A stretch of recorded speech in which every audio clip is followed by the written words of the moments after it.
morning sun filtered through the tall windows of Kensington Palace as Kate Middleton sat quietly in her favorite armchair, holding a cup of tea that had long gone cold. Her hands trembled slightly as she stared at the official letter on the mahogany table before her. The words blurred through her tears, but she had already memorized every devastating line. William had left early that morning for what he told her was a routine meeting with palace advisors. She knew better. The tension in his shoulders, the way he avoided her eyes during breakfast, and the lingering kiss he gave her before walking out the door told a different story. After 20 years together, she could read him like an open book. The children were at school, blissfully unaware that their world was about to change forever. George had complained about his mathematics homework at breakfast. Charlotte had shown off her latest drawing of the family dog, and little Louis had spilled jam on his school uniform. Normal moments that Kate now realized she should have treasured more deeply. The letter explained everything in cold, formal language. The Crown's decision had been made after months of private deliberation.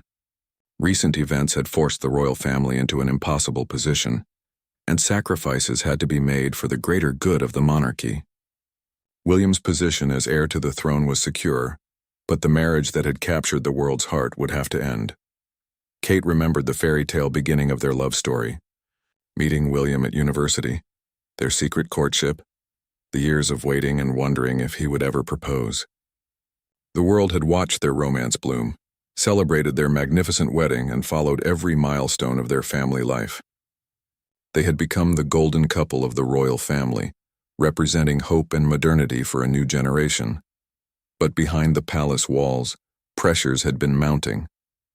Political scandals involving distant relatives, changing public opinions about the monarchy, and internal family disputes had created a storm that threatened to destroy everything the royal family had worked to rebuild.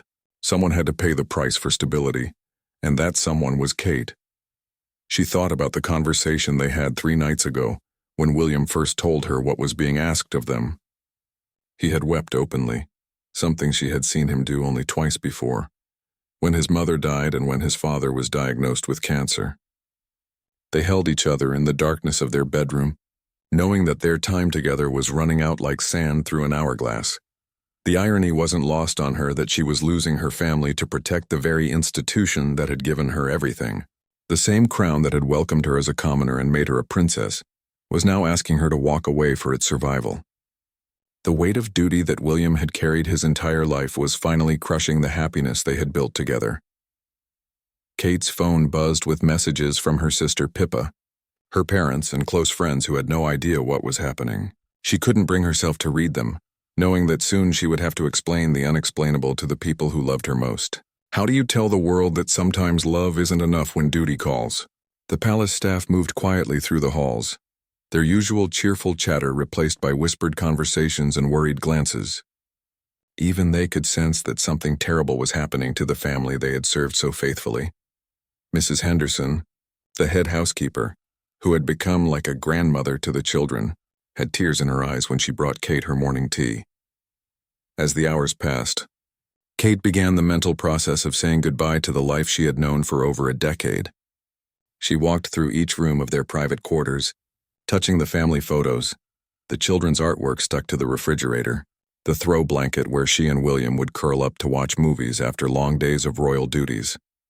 In the nursery that Louis had recently outgrown, she found one of his favorite stuffed animals tucked behind the rocking chair. She picked it up and held it close, breathing in the faint scent of childhood innocence. Soon, she would have to find a way to explain to her 3 young children why their family was breaking apart, why Mama wouldn't be living with them anymore, and why their normal life was ending. The sound of William's car in the courtyard made her heart race. She quickly wiped her tears and composed herself, knowing that the hardest conversation of their lives was about to begin. The formal announcement would be made tomorrow, but tonight they had to tell their children that their parents' love story was ending, not because they stopped loving each other, but because sometimes loving someone means letting them go. Kate took one last look around the room that had been her sanctuary, said a silent prayer for strength, and walked toward the door to face the man she would always love, but could no longer call her husband. The fairy tale was ending, but somehow they would have to find the courage to write a new story for their children and for themselves. William's footsteps echoed through the marble hallway as he approached their private sitting room. Each step felt heavier than the last, weighted down by the devastating news he carried from his meeting with the Queen and the palace advisors. His hands shook as he loosened his tie, a nervous habit Kate had learned to recognize over the years. The meeting had been even worse than he had anticipated. His grandmother, the Queen, had aged visibly in recent months as the scandals surrounding the monarchy continued to mount. Public trust was at an all-time low, and Republican movements were gaining strength across the Commonwealth. The advisors had presented him with polling data, newspaper headlines, and political analysis that painted a grim picture of the royal family's future. But it was his father, King Charles, who had delivered the final blow. With tears in his eyes, he had explained that the cabinet had made their position clear. The marriage between William and Kate had become a liability that the crown could no longer afford.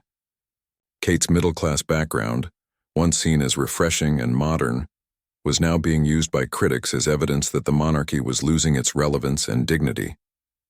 William had fought back with everything he had. He reminded them of Kate's years of dedicated service, her grace under pressure, and the love the public had shown their family. He argued that destroying his marriage would cause more damage than keeping it intact. But the decision had already been made at levels far above his influence. The political situation had become impossible to navigate. A series of leaked documents had revealed financial irregularities involving distant royal cousins, and the press was demanding accountability from the entire family. The government's support for the monarchy was wavering, and there were whispers of constitutional changes that could strip the royal family of their remaining powers. In this climate of crisis, Kate had become a scapegoat. Her every action was scrutinized and criticized. Her clothing choices were called extravagant. Her charitable work was dismissed as publicity stunts, and even her interactions with their children were analyzed for signs of inadequate royal breeding. The woman who had once been praised as the perfect modern princess was now being painted as everything wrong with the contemporary monarchy. William's mind raced back to their courtship years when they had discussed these very challenges. Kate had always known that marrying him would mean giving up her privacy, her freedom, and in many ways her identity. But they had believed their love was strong enough to weather any storm. They had been naive. As he reached the door to their sitting room, William paused and took a deep breath. Inside was the woman he had loved since they were both 19 years old, the mother of his children and his closest confidant. In a few moments he would have to break her heart all over again, by confirming what they both already knew was inevitable. The irony was crushing. His great-uncle Edward the Faith had abdicated the throne for love, choosing his heart over his duty. Now William was being asked to make the opposite choice, to preserve his future crown by sacrificing his heart. The crown that had cost his uncle everything was now demanding that William give up everything for it. He thought about their children, probably at that very moment working on homework or playing games, completely unaware that their lives were about to be turned upside down. George, their eldest, had started asking questions about his future role as a potential king. How could William explain that preserving that future meant destroying their present? The media training they had both received over the years had prepared them for many scenarios, but never this one. How do you announce to the world that a love story millions had invested in was ending not because of infidelity, abuse, or incompatibility, but because of political necessity? How do you explain that sometimes duty requires the ultimate sacrifice? William knew that Kate would handle the situation with the same grace and dignity she had shown throughout their marriage. She would put on a brave face for the children, cooperate with the palace's plans, and somehow find a way to rebuild her life outside the fishbowl they had lived in for so long. Her strength had always been one of the things he admired most about her, but now that strength would be tested beyond anything either of them had ever imagined. The financial arrangements had already been discussed. Kate would be well provided for, with a substantial settlement and ongoing support for her role in their children's lives. She would retain certain titles and honors, and the palace would ensure she was protected from the inevitable media frenzy that would follow their announcement. But no amount of money could compensate for what she was losing. The shared dreams they had built together, the future they had planned as a family, the simple pleasure of growing old together, all of it was being swept away by forces beyond their control. William placed his hand on the door handle and whispered a prayer for the right words. There were no right words for what he had to tell the woman he loved, but somehow he had to find them. The boy who had lost his mother at 12 was now the man who had to break his own family apart to save an institution that sometimes felt more like a prison than a privilege. Taking one final breath, William opened the door and stepped into the room where Kate was waiting, knowing that when he walked out again, everything they had built together would be changed forever. The conversation that was about to take place would be one of the most painful moments of both their lives, but it was a conversation that could no longer be avoided. The silence in the room was deafening as William closed the door behind him. Kate didn't turn around immediately. She could see his reflection in the window glass, and the defeated posture of his shoulders told her everything she needed to know. They had both hoped against hope that somehow the palace advisors would find another solution, but deep down, they had known this moment was inevitable. "It's official then?" Kate's voice was barely above a whisper, but in the quiet room, William heard every word clearly. He nodded even though she wasn't looking at him directly, and moved to sit across from her in the chair that had become his favorite reading spot during their happier evenings together. "They've scheduled the announcement for Thursday," William said, his voice cracking slightly. "That gives us 4 days to tell the children and prepare ourselves for what comes next." Kate finally turned to face him, and he was struck by how beautiful she looked even with tears streaming down her face. It seemed cruel that he was losing her when he loved her more than ever. The conversation that followed was unlike any they had ever had. There was no anger, no accusations, no dramatic declarations. Instead, there was a profound sadness that filled every corner of the room like a heavy fog. They talked about practical things, where Kate would live, how they would handle custody arrangements, what they would tell their families and friends. Kate had already begun making mental lists of everything that needed to be organized. She would move back to her family's estate in Berkshire initially, at least until she could find a permanent home that would be suitable for the children's visits. The security arrangements alone would be complicated, as she would retain royal protection due to her connection to the future heirs to the throne. "I keep thinking about our wedding day," Kate said during a brief pause in their planning discussion. "Do you remember how confident we were that love would be enough? How naive we were to think that we could change the rules just by believing in ourselves strongly enough?" William remembered that day with painful clarity. Standing at the altar in Westminster Abbey, looking into Kate's eyes as she walked down the aisle, he had felt invincible. The whole world was watching their fairy tale unfold, and he had truly believed that their love story would have a different ending than the tragic romances that had plagued his family for generations. "We weren't naive," William replied, reaching across the small table to take her hand. "We were young and in love, and we had every right to believe that would be enough. No one should have to choose between love and duty in the 21st century, but apparently, some things never change in our world." They talked about the children until well into the evening, planning exactly how they would break the news and what support systems they would put in place. George, at 10 years old, was already showing signs of understanding the weight of his future responsibilities. He would need careful guidance to help him process the fact that his parents' marriage was ending because of the very institution he was being prepared to lead one day. Charlotte, at 8, was sensitive and intuitive beyond her years. She had already asked Kate several times why Mama seemed sad lately, and Kate knew that her daughter would struggle with the idea that the family she adored was breaking apart. Louis, at 5, would probably adapt most easily, but that almost made it harder. The thought that their youngest might barely remember the years when they were all together as a complete family. The practical arrangements were complex beyond anything they had anticipated. Kate would need to resign from dozens of charitable patronages, withdraw from royal duties she had been passionate about, and essentially reconstruct her entire public identity. The organizations that had benefited from her involvement would suffer, and she felt guilty about abandoning causes that had become deeply important to her. "I'll miss the work more than anything else," Kate admitted, as they discussed her withdrawal from public life. "The children's charities, the mental health initiatives, the art projects with schools. Those weren't just duties for me, they were my calling. Now someone else will have to take over, and all the relationships I've built will just end." William understood her pain completely. He had watched Kate grow into her royal role with such natural grace and genuine commitment. She hadn't just fulfilled her obligations. She had exceeded them in ways that had made him fall in love with her all over again. Seeing her passion for helping others, her easy connection with people from all walks of life, and her ability to bring real change to important causes had been one of the greatest privileges of their marriage. The financial discussions were awkward, but necessary.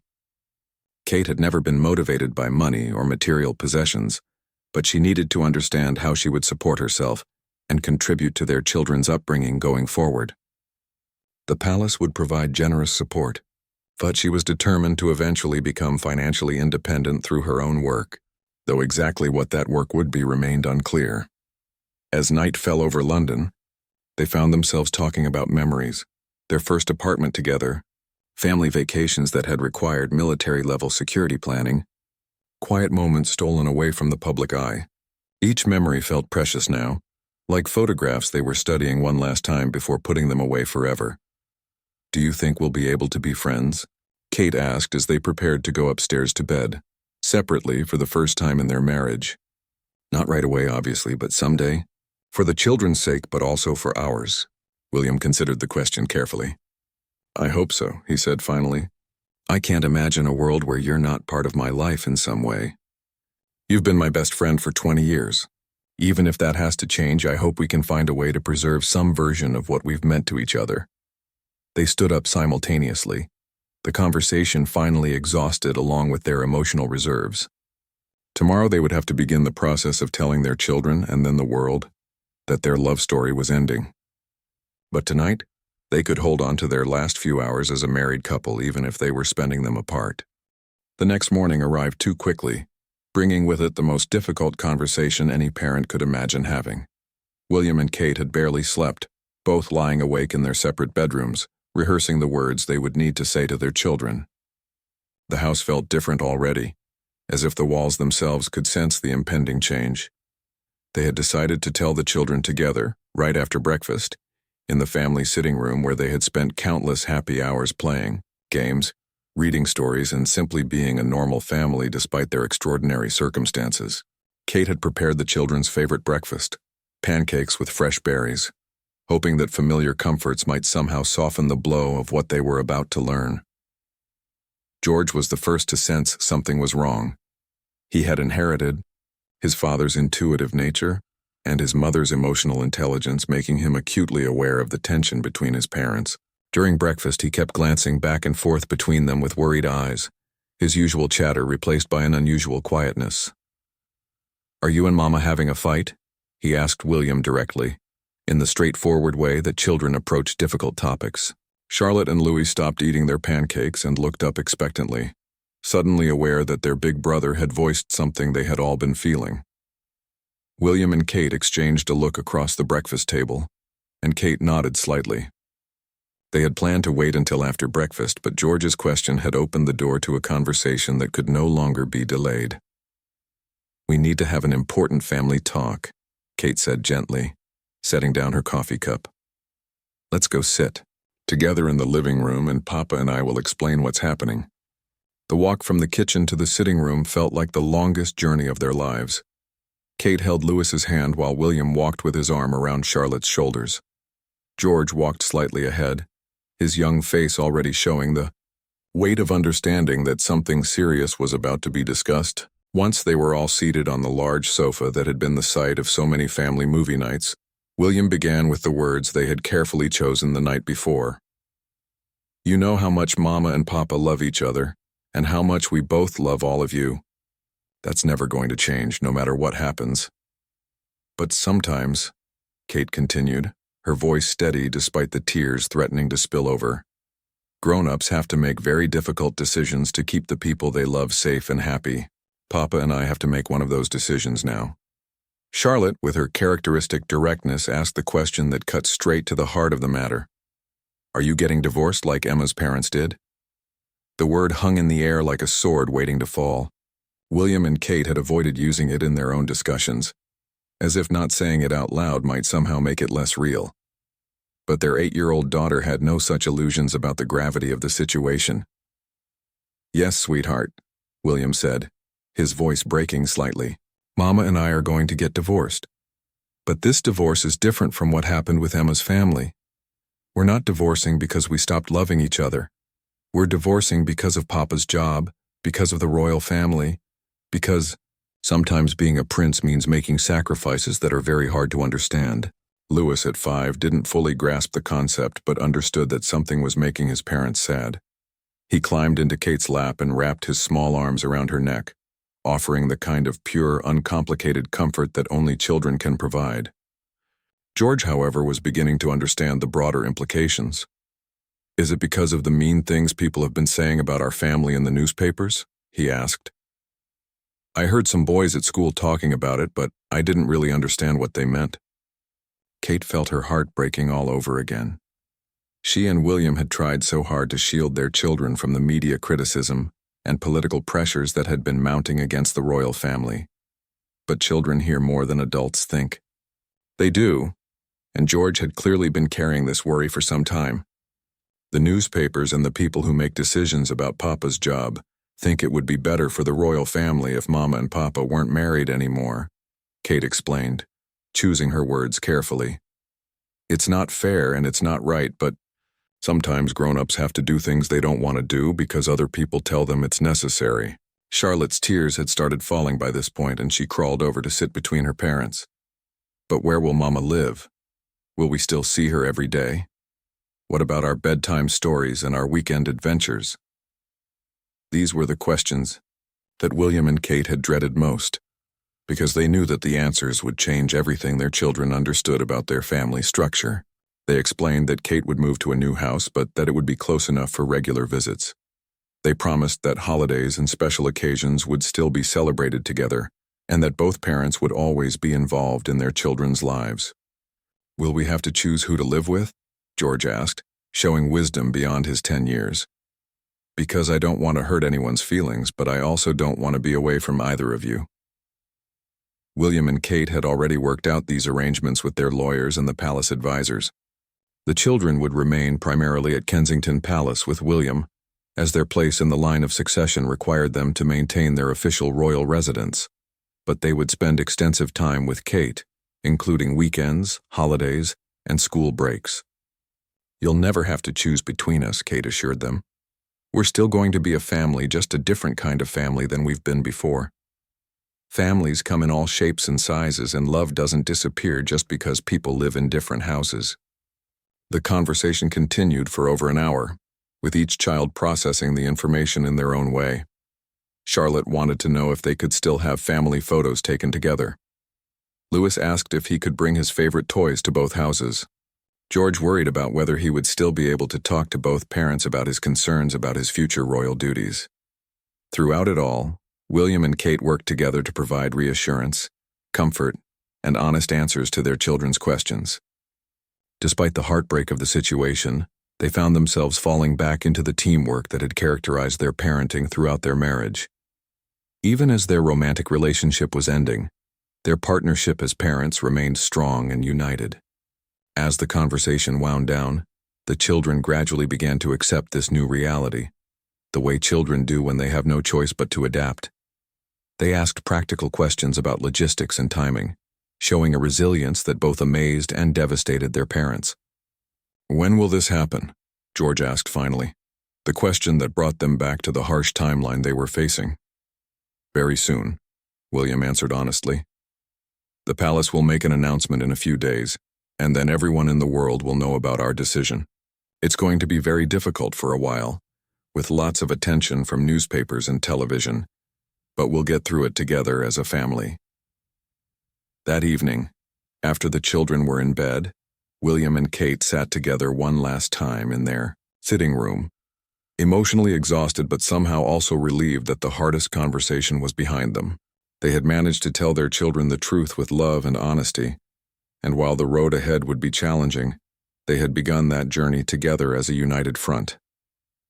The day of the announcement dawned gray and drizzly, as if even the London weather was mourning the end of the royal love story that had captivated the world for over a decade. Kate woke early in what would be one of her last mornings as the Duchess of Cambridge, staring at the ceiling and trying to prepare herself for the moment when her private heartbreak would become public property. The palace's Communications team had been working around the clock to craft the perfect statement, one that would explain the situation without revealing the political pressures that had forced this decision. The official announcement would speak of irreconcilable differences and the need to prioritize the children's well-being, standard language that would satisfy legal requirements while protecting the monarchy from further scandal. Kate had spent the previous day saying goodbye to the staff who had become like family to her over the years. Mrs. Henderson, the head housekeeper, had openly wept when Kate thanked her for all the years of support and kindness. The security team, who had protected her through pregnancy scares, public appearances, and family crises, struggled to maintain their professional composure as they realized they would no longer be responsible for her safety. William was already gone when Kate came downstairs for breakfast. He had meetings with palace officials all morning, going over the final details of the separation announcement and the logistics of the media response. They had decided it would be easier for both of them if they weren't together when the news broke. The sight of their united front might give false hope to a public that would soon learn their marriage was ending. The children were at school, blissfully unaware that by the time they came home, their family's private tragedy would be headline news around the world. Kate and William had made the difficult decision not to pull them out of classes early, wanting to preserve their normal routine for as long as possible, before the media circus inevitably disrupted their lives. Kate's parents arrived at Kensington Palace at 10 o'clock, looking older and more fragile than she had ever seen them.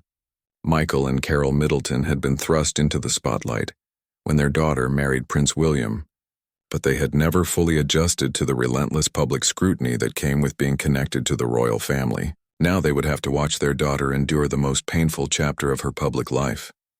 "We're here for whatever you need," her mother said simply, embracing Kate with the fierce protective love that only a parent can provide. "Your father and I have weathered our own storms, and we'll help you weather this one too." The three of them sat together in Kate's private study, surrounded by the personal belongings she had been quietly packing away over the past few days. Photo albums, personal letters, small mementos from travels and special occasions, all the intimate details of a life that would soon be dramatically different. At exactly 11:30, Kate's phone buzzed with a text from William. "It's done. The statement has been released." Within minutes, Kate's phone began ringing constantly as reporters, friends, and family members tried to reach her for comment. Her father took charge of fielding the calls while Kate and her mother watched the news coverage unfold on television. The announcement was the lead story on every major news network. Photographs of Kate and William from their wedding day, their children's christenings, and recent public appearances flashed across the screen while news anchors struggled to find the right tone for reporting on the end of what had been considered one of the most successful royal marriages in modern history. The public reaction was immediate and overwhelming. Social media exploded with messages of shock, sadness, and support for both Kate and William. Save Will and Kate began trending within an hour, as fans around the world expressed their disbelief that the couple they had rooted for was ending their marriage. Outside Kensington Palace, crowds began gathering despite the rain. People brought flowers, handmade signs, and notes of support, creating an impromptu memorial to a love story that had given hope to millions. The scenes were reminiscent of the outpouring of grief after Princess Diana's death, but this time the mourning was for a relationship rather than a life. Kate found herself crying as she watched footage of elderly women who had camped out to watch her wedding, leaving bouquets at the palace gates. Young mothers with children the same ages as George, Charlotte, and Louis were interviewed by reporters, expressing their heartbreak over the family situation and their anger at the system that would force such a sacrifice. "I don't understand how this can be happening in 2024, one woman told a BBC reporter. "We've watched these children grow up. We've celebrated their birthdays and their achievements with this family. How can anyone think breaking them apart is the right thing to do?" The international media coverage was equally intense. The story was front-page news in every major newspaper from New York to Tokyo. Foreign correspondents analyzed the political implications for the British monarchy, while entertainment reporters focused on the human drama of a family being torn apart by circumstances beyond their control. Celebrity friends and fellow royals from around the world began issuing carefully worded statements of support, The Swedish royal family, with whom Kate and William had developed a close friendship over the years, released a particularly touching message expressing their deep sadness over the situation and their continued love for both families. By afternoon, protesters had gathered outside Buckingham Palace and Parliament, demanding answers about who had made the decision to end the marriage and why. Republican groups, which had previously called for the abolition of the monarchy, found themselves in the unusual position of defending Kate and William's right to choose love over duty. The most heartbreaking coverage came from the organizations and charities that Kate had worked with over the years. Spokespeople for children's mental health organizations, addiction recovery programs, and arts education initiatives struggled to express their gratitude for Kate's work while also conveying their devastation at losing such a passionate advocate. "The Duchess has been more than a patron to us," said the director of a homeless shelter Kate had quietly supported for years. "She's been a friend, a champion, and a voice for people who often don't have one. Losing her involvement isn't just a loss for our organization, it's a loss for everyone we serve." As evening approached, Kate realized that this was only the beginning. The media attention would continue for months, possibly years. Every aspect of the separation would be analyzed, criticized, and speculated about. Her children would grow up knowing that their parents' divorce had been international news, that millions of strangers had opinions about their family's private pain. But as she watched the coverage with her parents, Kate also felt something unexpected: relief. The secret was finally out. The weight of pretending everything was fine, of smiling through public appearances while her world was falling apart in private, was finally lifted from her shoulders. The worst day of her public life was ending, but Kate found herself looking forward to whatever came next. For the first time in months, she could begin to imagine a future beyond the pain of the present moment. The woman who had once been considered the perfect princess was about to discover who she really was when stripped of her title, her role, and her fairy tale marriage. 6 months had passed since the announcement that had shaken the world, and Kate was finally beginning to find her footing in her new life. The cottage in Berkshire that she had purchased with her settlement money was nothing like the grand palaces she had called home for over a decade, but it felt more authentically hers than anywhere she had ever lived. The small, ivy-covered house sat on 5 acres of countryside, far enough from London to provide privacy, but close enough for the children to visit regularly. Kate had spent weeks personally choosing every piece of furniture, every color of paint, every plant in the garden. After years of living in spaces decorated by palace committees and maintained by teams of staff, the simple pleasure of hanging her own curtains felt revolutionary. The children had adapted to their new routine with the resilience that had amazed both their parents throughout the divorce process. Weekends at Mama's cottage had become adventures filled with muddy walks, baking experiments, and the kind of relaxed family time that had been nearly impossible within the confines of royal protocol. Without the constant presence of security details and palace staff, they could finally be just a normal family for a few days each week. George had struggled the most with the initial transition, his serious nature making him worry constantly about his parents' emotional well-being. But gradually he had begun to appreciate having 2 homes where he could experience different sides of himself. At Kensington Palace, he was the future heir learning about duty and responsibility. At Kate's cottage, he was just a 10-year-old boy who could climb trees and help his mother plant vegetables without worrying about maintaining royal dignity. Charlotte had thrown herself into helping Kate decorate the new house, her artistic eye proving invaluable in creating a space that felt warm and welcoming. She had designed a reading nook in the living room where she and Kate could curl up together with books, something that had been difficult to do in the formal rooms of their former home. Little Louis had declared the cottage the best house ever, primarily because it had a tire swing hanging from an old oak tree in the backyard and a cat named Mittens that Kate had adopted from a local shelter. The simple joys of childhood seemed more accessible in this new environment, free from the weight of royal expectations. Kate's relationship with William had evolved into something neither of them had expected. The romantic love that had sustained them for 20 years had transformed into a deep friendship, built on their shared commitment to their children's happiness. They spoke daily, coordinated their schedules carefully, and even occasionally had family dinners together when palace protocol allowed. The co-parenting arrangement was working better than anyone had dared to hope. William would often stop by the cottage on his way to or from official engagements, sometimes staying for tea and conversation that felt almost like the early days of their friendship at university. They had learned to be around each other without the crushing weight of what they had lost, focusing instead on what they were building together as parents. Kate had begun to explore career possibilities for the first time since her early 20s. The charitable work that had defined her royal years had given her expertise in areas she was passionate about, and several organizations had approached her about consulting or leadership roles. The prospect of earning her own living, of having professional goals beyond ribbon cuttings and ceremonial appearances, was both terrifying and exhilarating. She had quietly begun working with a documentary filmmaking company on a project about mental health resources for children. The work allowed her to use her platform and experience while building new skills and relationships outside the royal sphere. For the first time in years, Kate was learning new things, meeting new people, and challenging herself in ways that had been impossible within the constraints of royal life. The media attention had gradually decreased from the fever pitch of the initial announcement, though Kate knew she would never again enjoy complete privacy. Photographers still occasionally lurked near the cottage, and every public appearance was scrutinized for clues about her emotional state and future plans.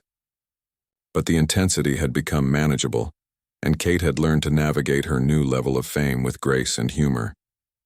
Public opinion had largely turned in her favor as the months passed.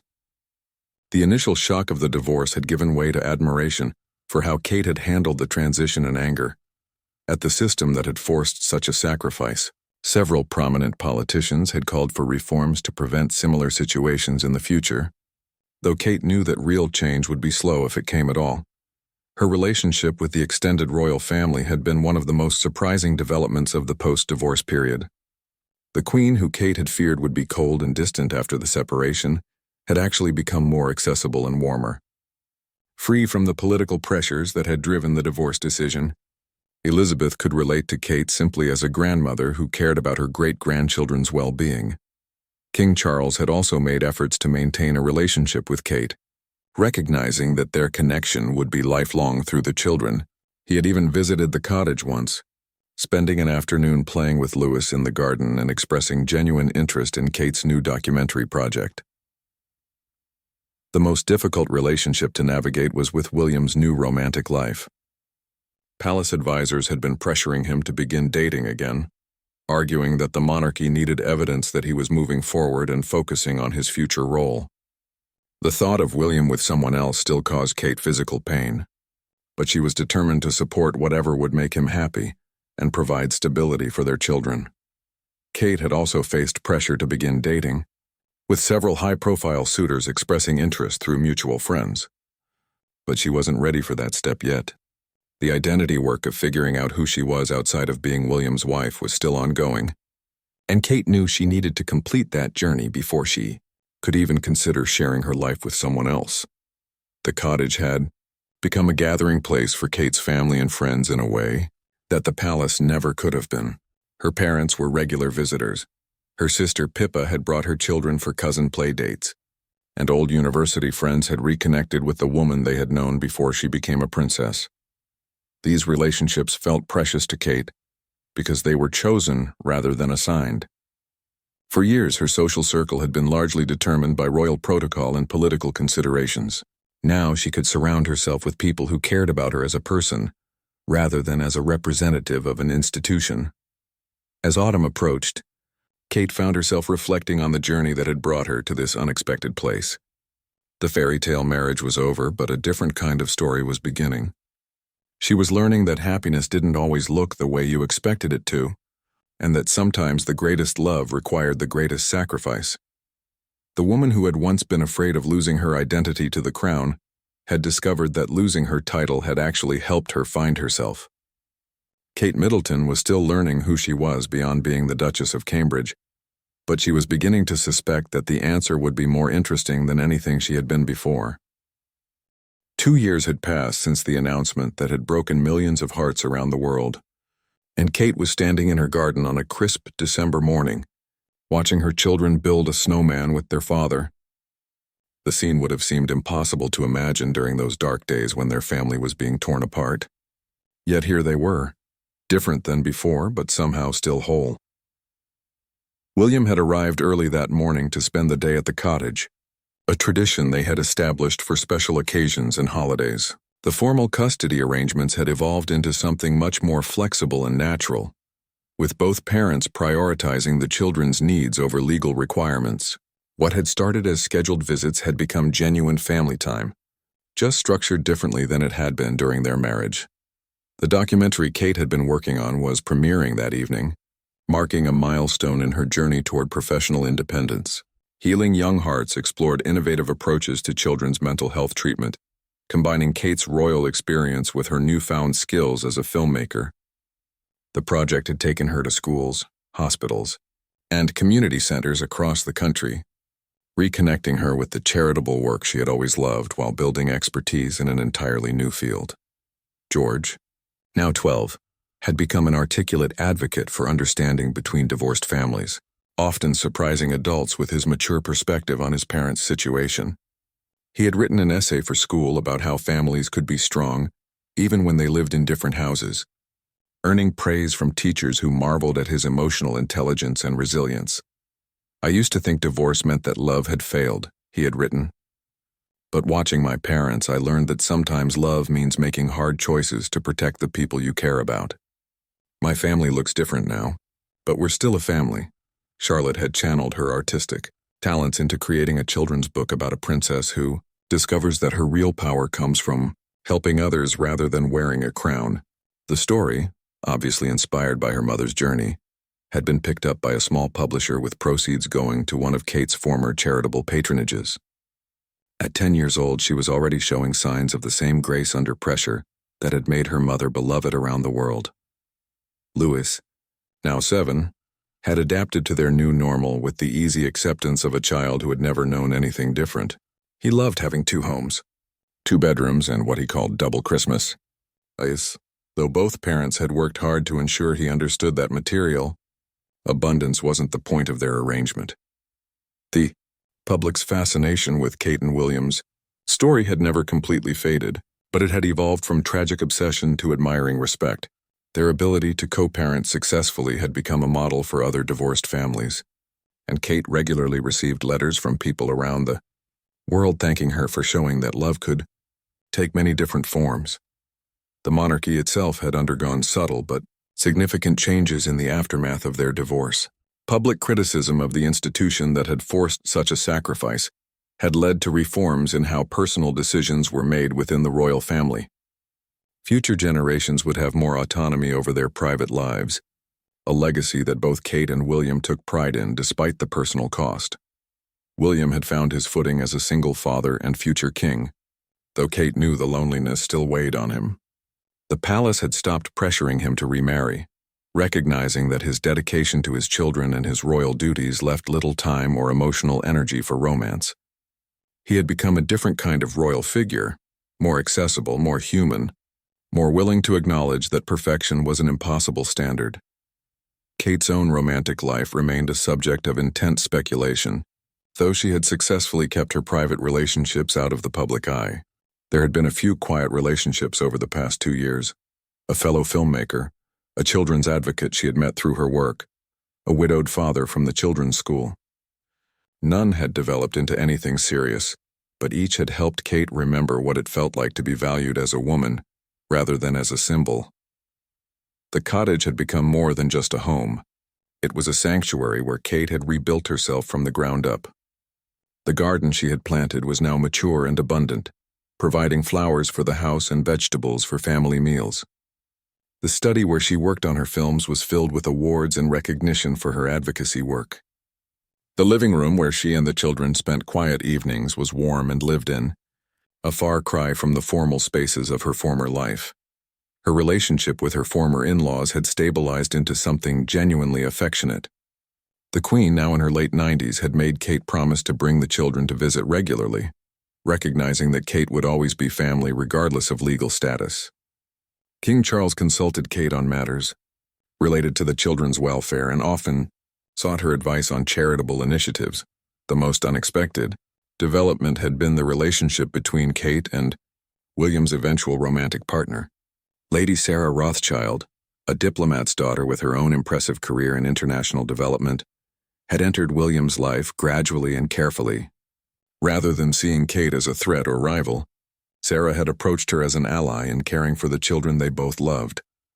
"I'm not trying to replace you," Sarah had told Kate during their first private conversation. "I'm just hoping to add something positive to their lives. The way you've added something positive to mine by raising such incredible children." Kate had been skeptical at first, protective of her children and wary of anyone who might disrupt the delicate balance they had achieved. But Sarah's genuine respect for the family's existing dynamics and her obvious love for the children had won Kate over. The two women had developed an unlikely friendship, bonding over their shared experience of loving people whose lives were dominated by royal duty. As Kate watched William and the children play in the snow, she reflected on how different her life was from anything she had ever imagined. The fairy tale princess was gone, replaced by a woman who had learned to find happiness in smaller, more authentic moments. The grand gestures and public ceremonies of her royal life had been replaced by documentary screenings, school concerts, and quiet Sunday mornings at home. The sadness of losing her marriage would always be part of Kate's story, but it was no longer the dominant chapter. She had learned that resilience wasn't about avoiding heartbreak. It was about allowing yourself to be broken and then choosing to rebuild in a way that honored both your pain and your hope. That evening, as Kate watched the premiere of her documentary surrounded by her children, her parents, and colleagues who had become friends, she felt a contentment that surprised her with its depth. The love story that the world had mourned wasn't really over. It had just evolved into something different and, in its own way, more beautiful.